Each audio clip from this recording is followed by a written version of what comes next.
वायदा देख रहा हूँ कि होना तो यही चाहिए कि अगर कोई 50 करोड़ से ज़्यादा की भी करप्शन करे तो उसके ख़िलाफ़ भी, इन्हीं नेब के कम भी करप्शन करे तो उनके ख़िलाफ़ भी केस चलने चाहिए।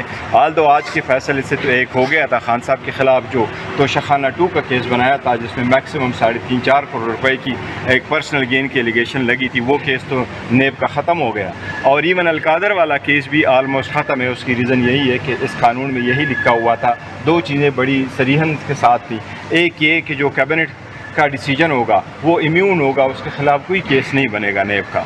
और उसके साथ यही लिखा था कि अगर मिसयूज़ ऑफ अथॉरिटी का कोई केस आ जाता है तो वो केस नहीं होगा अनलेस एंड अनटिल उसमें पर्सनल गेन लिया हो। जहाँ तक अलकादर केस का ताल्लुक़ है वो डिसीजन कैबिनेट का था, इसलिए इस जजमेंट के मुताबिक नहीं चलना चाहिए, ख़त्म होना चाहिए। दूसरी उसके साथ जो लिखा हुआ था कि पर्सनल गेन लिया हो तो तब मिसयूज़ ऑफ अथॉरिटी का केस बनेगा। इस केस में प्रोसिक्यूशन ने खुद एडमिट किया 2-3 चीज़ें। वो एक, उन्होंने ये एडमिट किया कि जो पैसे आए हुए थे ये इलीगल प्रोसीड्स नहीं थी, ये कोई करप्शन का पैसा नहीं था जो पाकिस्तान आया था, इसलिए अगर करप्शन का पैसा नहीं था तो गवर्नमेंट ऑफ पाकिस्तान का इस पर राइट नहीं बनता था। दूसरी, प्रोसिक्यूशन ने खुद एडमिट किया कि इसमें खान साहब ने कोई पर्सनल गेन नहीं लिया। और कल जब इवन से डिसीजन के आने से पहले 265K की एप्लीकेशन मूव हो रही थी और उनके वकला आर्गू कर रहे थे, तो वकीलों ने भी ये कहा था कि ये पर्सनल गेन का केस नहीं है कि किसी इसमें करप्शन हुई हो, किसी ने पैसे लिए हैं, ये वो मिसयूज़ ऑफ अथॉरिटी का केस है। तो इसलिए मैं समझता हूँ सुप्रीम कोर्ट की डिसीजन के मुताबिक अब दोनों केस ख़त्म है। मेरिट पे अलकादर अब ख़त्म होना चाहिए और जो तोशाखाना 2 है वो केस चल ही नहीं सकता। इस केस के बाद आप समझते हैं कि जो बुशरा बीबी हैं वो देखिए, बुशरा बीबी के ख़िलाफ़ तो उन्होंने बिल्कुल गलत केस लगाया था और वो केस जो लगाया था वो यही था। बीबी का जो नाम है वो तोशाखाना की लिस्ट में नहीं था, तोशाखाना की गिफ्ट की लिस्ट में नहीं था, उन्होंने पैसे नहीं दिए थे, उन्होंने पैसे नहीं लिए थे, बीबी ने उसका टैक्स अमाउंट जमा नहीं किए थे।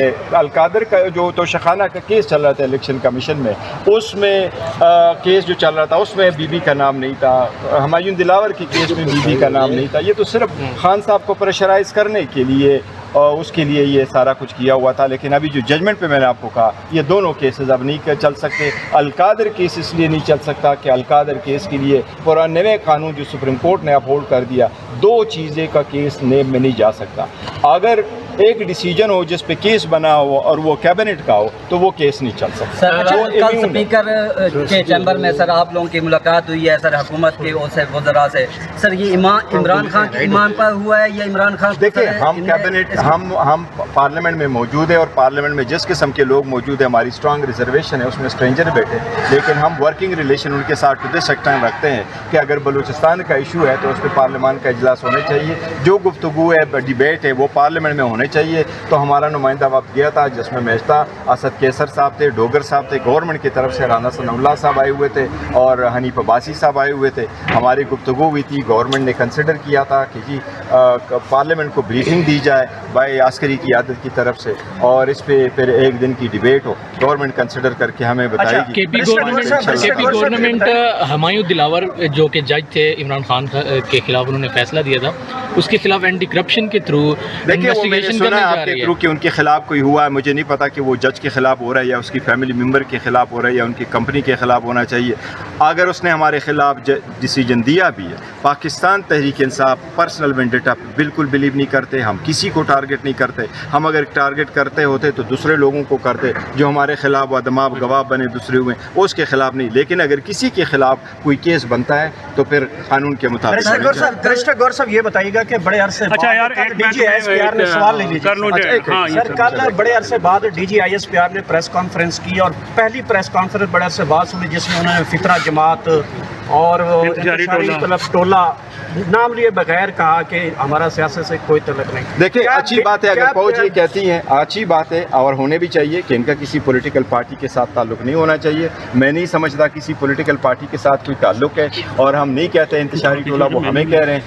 हम एक पॉलिटिकल पार्टी हैं, पॉलिटिकल पार्टी अपना पॉलिटिकल स्ट्रगल कर रही हैं, लेकिन دیکھو یہ کہنا صرف کافی نہیں ہے کہ سیاست میں کا تعلق نہیں ہے، سیاست میں تعلق ان پریکٹیکل ٹرمز بھی نہیں ہونا چاہیے. چیئرمین صاحب we have gotten a wonderful idea. آپ کے جلسے میں شرکت کریں گے آپ؟ دیکھو پاکستان کے جلسے میں شرکت ہم سارے لوگوں کو اپیل کرتے ہیں کہ سارے لوگ آ جائیں، اور انشاءاللہ تعالیٰ جلسہ ہوگا 8 تاریخ کو ہوگا، بہت بڑا جلسہ ہوگا. میرے پاکستان کے کونے میں جہاں بھی لوگ ہیں، خان صاحب کے ٹائیگروں سے میری اپیل ہے، یہ خان صاحب کی رہائی کے لیے، یہ ناانصافیوں کے خلاف ہے، جبری گمشدگیوں کے خلاف ہے، اس مہنگائی کے خلاف ہے، اس میں لاقانونیت جو ملک میں جاری ہے اس کے خلاف ہے. کائنڈلی اپنے زیادہ سے زیادہ تعداد میں آئیں. میں کل 1-2 جگہوں پہ گیا ہوں، دکان میں کوئی 2 بندے مجھے ملے، اس نے کہا چیئرمین صاحب ہم بہت دور رہتے ہیں لیکن ہم چل کے آئیں گے، لیکن انشاءاللہ تعالیٰ خان صاحب کے لیے آئیں گے.